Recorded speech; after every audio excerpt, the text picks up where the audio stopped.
جب زمین سے جانور نکلے گا جو لوگوں سے باتیں کرے گا۔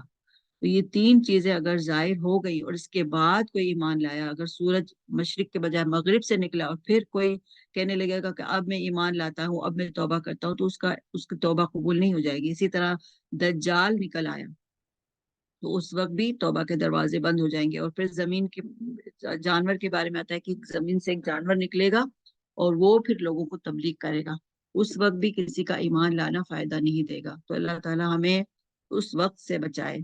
آگے چلتے ہیں آیت نمبر 93۔ اوکے، یہاں سے اور ہم نے بنی اسرائیل کو بہت اچھا ٹھکانہ رہنے کو دیا اور ہم نے انہیں پاکیزہ چیزیں کھانے کو دی، سو انہوں نے اختلاف نہیں کیا یہاں تک کہ ان کے پاس علم پہنچ گیا۔ یقینی بات ہے کہ آپ کا رب ان کے درمیان قیامت کے دن ان امور میں فیصلہ کرے گا جن میں وہ اختلاف کرتے تھے۔ پھر اگر آپ اس کی طرف سے شک میں ہوں جس کو ہم نے آپ کے پاس بھیجا ہے تو آپ ان لوگوں سے پوچھ دیکھیے جو آپ سے پہلی کتابوں کو پڑھتے ہیں، بے شک آپ کے پاس آپ کے رب کی طرف سے سچی کتاب آئی ہے، آپ ہرگز شک کرنے والوں میں نہ ہوں اور نہ ان لوگوں میں سے ہوں جنہوں نے اللہ تعالیٰ کی آیتوں کو جھٹلایا، کہیں آپ خسارہ پانے والوں میں سے نہ ہو جائیں۔ یقیناً جن لوگوں کے حق میں آپ کے رب کی بات ثابت ہو چکی وہ ایمان نہ لائیں گے، وہ ان کے پاس تمام نشانیاں پہنچ جائیں جب تک کہ وہ دردناک عذاب کو نہ دیکھ لیں۔ چنانچہ کوئی بستی ایمان نہ لائے کہ ایمان لانا اس کو نافع ہوتا سوائے یونس علیہ السلام کی قوم کے۔ جب وہ ایمان لے آئے تو ہم نے رسوائی کے عذاب کو دنیاوی زندگی میں ان پر سے ٹال دیا اور ان کو ایک وقت خاص تک کے لیے زندگی سے فائدہ اٹھانے کا موقع دیا۔ اور اگر آپ کا رب چاہتا تو تمام روئے زمین کے لوگ سب کے سب ایمان لے آتے، تو کیا آپ لوگوں پر زبردستی کر سکتے ہیں یہاں تک کہ وہ مومن ہی ہو جائیں؟ حالانکہ کسی شخص کا ایمان لانا اللہ کے حکم کے بغیر ممکن نہیں اور اللہ تعالیٰ بے عقل لوگوں پر گندگی ڈال دیتا ہے۔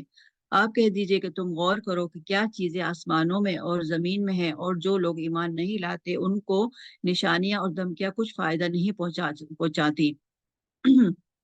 سو وہ لوگ صرف ان لوگوں کے سے واقعات کا انتظار کر رہے ہیں جو ان سے پہلے گزر چکے ہیں۔ آپ فرما دیجئے کہ اچھا تم انتظار کرو، میں بھی تمہارے ساتھ انتظار کرنے والوں میں ہوں۔ پھر ہم اپنے پیغمبروں کو اور ایمان والوں کو بچا لیتے تھے، اسی طرح ہمارے ذمہ ہے کہ ہم ایمان والوں کو نجات دیا کرتے ہیں۔ تو یہ رکوع نمبر تھا 15، اور اس کا جو موضوع ہے وہ ہے جھٹلانے والوں کے بارے میں اللہ تعالیٰ کا تبصرہ، اور یہ ربانی تبصرہ ہے۔ اور اس میں کیا پتہ چلتا ہے کہ اللہ تعالیٰ فرماتے ہیں ہم نے بنی اسرائیل کو اچھا ٹھکانہ دیا، عمدہ وسائل زندگی عطا کیے، لیکن انہوں نے کیا کہ علم آ جانے کے بعد انہوں نے اختلاف کیا۔ تو پھر اللہ تعالیٰ اختلافات کا فیصلہ قیامت کے روز کر دیں گے۔ اور اگر ہدایت میں شک ہے تو کتاب پڑھنے والوں سے پوچھ لو کہ یہ کتاب اللہ تعالیٰ کی طرف سے حق ہے، آپ اس پر شک نہ کرو۔ آپ ان لوگوں میں شامل نہ ہو جنہوں نے اللہ کی آیات کو جھٹلایا، اور ورنہ نقصان اٹھاؤ گے۔ پھر ہمیں یہ بھی بات پتہ چلتی ہے کہ جن لوگوں پر رب کی بات راست آ گئی ان کے سامنے خواہ کوئی نشانی آ جائے وہ ایمان نہیں لائیں گے۔ انہوں نے ٹھان لی ہوتی ہے کہ کچھ بھی ہو جائے ہم نے ایمان نہیں لانا، اور اس وقت تک ایمان نہیں لائیں گے جب تک کہ دردناک عذاب کو نہ دیکھ لیں۔ عذاب دیکھ کر یونس علیہ السلام کی قوم تو ایمان لے آئی تھی، تو ان پر سے رسوائی کا عذاب ہٹ گیا تھا۔ ایک مدت تک ان کو زندگی سے پھر فائدہ اٹھانے کا موقع دیا گیا اور پھر وہ آرام سے رہے۔ پھر یہ بھی پتہ چلتا ہے کہ اگر رب کی معیشیت ہوتی تو سب ایمان لے آتے، اور جو بھی ہوتا ہے وہ اللہ تعالیٰ کے اذن سے ہی ہوتا ہے، اللہ تعالیٰ کے اذن کے بغیر کوئی ایمان بھی نہیں لا سکتا۔ پھر ہمیں یہ بھی پتہ چلتا ہے کہ اللہ تعالیٰ کا طریقہ یہ ہے کہ جو لوگ عقل سے کام نہیں لیتے اللہ تعالیٰ ان پر گندگی ڈال دیتا ہے، اور یہاں گندگی سے مراد کیا ہے؟ عذاب کی گندگی ان پر ڈال دیتا ہے، کیونکہ جو ایمان لانا چاہیں ان کے لیے نشانیاں اور تنبیہات مفید نہیں ہو سکتی ہیں اگر جو ایمان نہیں لانا چاہتا ہے۔ اور پھر یہ لوگ اس کے سوا کس چیز کے منتظر ہیں کہ برے دن دیکھے جو ان سے پچھلے لوگوں کے اوپر گزر چکے ہیں؟ تو ان سے کہا جا رہا ہے کہ انتظار کرو۔ آپ صلی اللہ علیہ وسلم کہہ رہے ہیں اگر تم عذاب دیکھنا چاہتے ہو تو انتظار کرو، اور پھر انتظار ختم ہو جائے گا تو پھر پتہ چلے گا کہ ایمان والے کون ہیں، سچے کون ہیں، اور جو عقل سے کام نہیں لیتے وہ کون ہیں۔ اس کے بعد آگے چلتے ہیں آیت نمبر 104۔ آپ کہہ دیجئے کہ اے لوگو، اگر تم میرے دین کی طرف سے شک میں ہو تو میں ان معبودوں کی عبادت نہیں کرتا جن کی تم اللہ کو چھوڑ کر عبادت کرتے ہو، لیکن ہاں اس اللہ کی عبادت کرتا ہوں جو تمہاری جان قبض کرتا ہے، اور مجھ کو یہ حکم ہوا ہے کہ میں ایمان لانے والوں میں سے ہوں، اور یہ کہ اپنا رخ یکسو ہو کر اس دین کی طرف اس دین کی طرف اپنا رخ اس دین کی طرف کر لوں، اس دین کی طرف کر لینا، اور کبھی مشرکوں میں سے نہ ہونا، اور اللہ کو چھوڑ کر ایسی چیز کی عبادت مت کرنا جو تجھ کو نہ کوئی نفع پہنچا سکے اور نہ کوئی ضرر پہنچا سکے، پھر اگر ایسا کیا تو تم اس حالت میں ظالموں میں سے ہو جاؤ گے، اور اگر تم اللہ کو کوئی تکلیف اور اگر تم کو اللہ کوئی تکلیف پہنچائے تو بجز اس کے اور کوئی اس کو دور کرنے والا نہیں، اور اگر وہ تم کو کوئی خیر پہنچانا چاہے تو اس کے فضل سے اس کا فضل کوئی ہٹانے والا نہیں، وہ اپنا فضل اپنے بندوں میں سے جس پر چاہے نچھاور کر دے، اور وہ بڑی مغفرت والا اور رحمت والا ہے۔ آپ کہہ دیجئے کہ اے لوگو، تمہارے پاس حق تمہارے رب کی طرف سے پہنچ چکا ہے، اس لیے جو شخص راہ راست پر آ جائے تو وہ اپنے واسطے راہ راست پر آئے گا، اور جو شخص بے راہ رہے گا تو اس کا بے راہ ہونا اسی پر پڑے گا، اور میں تم پر مسلط نہیں کیا گیا، اور آپ اس کی اتباع کرتے رہیے جو کچھ آپ کے پاس وہی بھیجی جاتی ہے، اور صبر کیجیے یہاں تک کہ اللہ تعالیٰ فیصلہ کر دے، اور وہ سب فیصلہ کرنے والوں میں اچھا ہے۔ یہ سورہ یونس کا آخری رکوع تھا، اور اس کا موضوع ہے کہ حق آ گیا، یعنی اللہ تعالیٰ ہی حق ہے، اور تم اللہ کے سوا جس کی بندگی کرتے ہو اس کا کوئی تمہیں نہ دنیا میں فائدہ ہوگا اور آخرت میں تم عذاب کے مستحق ہوگے۔ اور اس میں ہم عمل کی ہمارے لیے کیا بات سمجھ میں آتی ہے کہ اللہ کے سوا کسی کی بندگی نہیں کرنی ہے، اور یکسو ہو کر اپنے دین پر ڈٹ جانا ہے، اسی پر قائم رہنا ہے، اور ہمیں یہ بھی سبق ملتا ہے کہ کسی ایسی ہستی کو نہیں پکارنا جو نہ فائدہ پہنچا سکے نہ نقصان پہنچا سکے، اور خاص طور سے دعوت کے معاملے میں صبر کرنا ہے، کھانے والی دعوت کے بارے میں نہیں، اللہ کے دین کی خاطر کسی کو آپ دعوت دے رہے ہیں اور اس پر ہمیں جو مشکلات آتی ہیں اس پر صبر کرنا ہے۔ سورت یونس کمپلیٹ ہوئی، آگے چلتے ہیں سورت ہود پہ۔ بسم اللہ الرحمن الرحیم، شروع اللہ کے نام سے جو بڑا مہربان نہایت رحم فرمانے والا ہے۔ سورہ ہود مکی ہے، اور اس کی 123 آیتیں ہیں اور 10 رکوع ہیں۔ بسم اللہ الرحمن الرحیم، الف لام را، کتاب احکمت آیاتہ ثم فصلت من لدن حکیم خبیر۔ الف لام را، یہ ایک ایسی کتاب ہے کہ اس کی آیتیں محکم کی گئی ہیں، پھر صاف صاف بیان کی گئی ہیں ایک حکیم باخبر کی طرف سے۔ یہ کہ اللہ کے سوا کسی کی عبادت مت کرو، میں تم کو اللہ کی طرف سے ڈرانے والا اور بشارت دینے والا ہوں، اور یہ کہ تم لوگ اپنے گناہ اپنے رب سے معاف کراؤ، پھر اسی کی طرف متوجہ رہو، وہ تم کو وقت مقرر تک اچھا سامان زندگی دے گا، اور ہر زیادہ عمل کرنے والے کو زیادہ ثواب دے گا، اور اگر تم لوگ اعراض کرتے رہے تو مجھ کو تمہارے لیے ایک بڑے دن کے عذاب کا اندیشہ ہے، تم کو اللہ ہی کے پاس جانا ہے، اور وہ ہر شے پر پوری قدرت رکھتا ہے۔ یاد رکھو، وہ لوگ اپنے سینوں کو دوہرا کیے دیتے ہیں تاکہ اپنی باتیں اللہ سے چھپا سکے، یاد رکھو کہ وہ لوگ جس وقت اپنے کپڑے لپیٹتے ہیں وہ اس وقت بھی سب جانتا ہے، جو کچھ چھپاتے ہیں اور جو کچھ وہ ظاہر کرتے ہیں، بالیقین وہ دلوں کے اندر کی باتیں بھی جانتا ہے۔ یہاں پہ 11واں پارہ کمپلیٹ ہوا، اور 105 آیت نمبر 1 سے 5 تک جو ہم نے پڑھا اس کا کیا موضوع تھا کہ قیام رسالت، اور رسالت کس کے لیے ہے اور کیوں ہو، اللہ تعالیٰ اس کے بارے میں خوب خبر رکھتا ہے، اور اللہ تعالیٰ کی بشارت دینے کے لیے اللہ تعالیٰ کی طرف سے جو بشارت ہے اس کے لیے رسالت کی ذمہ داری جو نبی صلی اللہ علیہ وسلم کو دی گئی، تو اس رسالت میں آپ صلی اللہ علیہ وسلم ہمیں بشارت بھی دیتے ہیں، خوشخبری بھی دیتے ہیں، اور ڈراوا بھی ہوتا ہے اس میں۔ اور پھر ہمیں یہ بھی پتہ چلتا ہے کہ ایک اللہ کی بندگی کی دعوت ہے سب کے لیے، کیوں؟ کیونکہ اللہ تعالیٰ کا فرمان ہے کہ پختہ آیات اور مفصل ارشادات لیے ہوئے نبی کو بھیجا گیا ہے۔ پھر اس میں عذاب کی دھمکی بھی ہے کہ اگر تم منہ پھیرتے ہو تو بڑے دن کے عذاب سے ڈرو، تم سب کو اللہ کی طرف ہی پلٹنا ہے کیونکہ وہ سب کچھ کر سکتا ہے۔ پھر رسول کی دعوت پر ان لوگوں کا کیا رویہ تھا کہ وہ سینوں کو موڑتے تھے تاکہ اللہ سے چھپ جائیں، حالانکہ اللہ تعالیٰ سے کوئی چھپ نہیں سکتا۔ جب یہ اپنے آپ کو ڈھانپتے تھے تو اللہ تعالیٰ ان کے کھلے چھپے سب کو جانتا تھا، کیونکہ وہ سینوں کے بھید جانتا ہے۔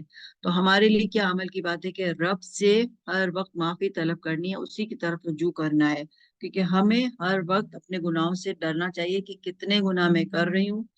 دین کے معاملے میں بھی ہم سے گناہ ہوتے ہیں، دنیا کے معاملے میں تو ہوتے ہی ہیں، دین کے معاملے میں بھی ہم قرآن پڑھ رہے ہیں، پڑھا رہے ہیں، اس وقت بھی مجھ سے کئی گناہ ہوئے ہوں گے قرآن کے معاملے میں، تو اللہ تعالیٰ ہمیں معاف فرمائے۔